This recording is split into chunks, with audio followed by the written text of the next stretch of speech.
அஸ்ஸலாமு அலைக்கும். பிஸ்மில்லா. வாங்க இன்றைக்கி என்ன சாப்பாடுன்னு பார்ப்போம். இங்கே பாருங்கள், குஷேரி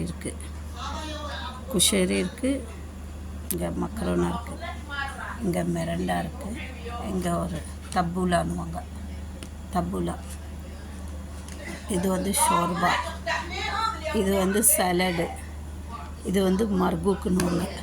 ஏன்னா எங்கள் வீட்டில் இப்போ நிறைய ஆளுங்க, சனிக்கிழமைனா எங்கள் வீட்டில் ஃபுல்லாக ஆளுங்க தான் இருப்பாங்க.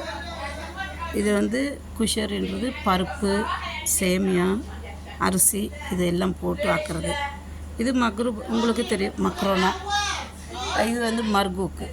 இந்த மர்கூக்குன்றது குழம்பு வச்சுட்டு அதில் கோதுமை மாவில் ரொட்டி மாதிரி உருட்டி அதை வெட்டி அந்த குழம்புல போட்டு வேக வைக்கிறது. இது மர்கூக்குன்னுவாங்க. இது வந்து சலடு. இதில் வந்து பீட்ரூட் இருக்குது, கேரட் இருக்குது, அப்புறம் என்ன சோளம் இருக்குது, ஹஷ் இருக்குது. அப்புறம் இங்கே வந்து மிரண்டா எடுத்து வச்சுருக்கேன். வாங்க பிஸ்மில்லா சாப்பிட்லாம். சூப்பராக இருக்கும். பிடிச்சிருந்தா ஷேர் பண்ணுங்கள், சப்ஸ்கிரைப் பண்ணுங்கள், லைக் பட்டனை ப்ரெஸ் பண்ணுங்கள். இது வந்து மிக்சிங் சேனல்.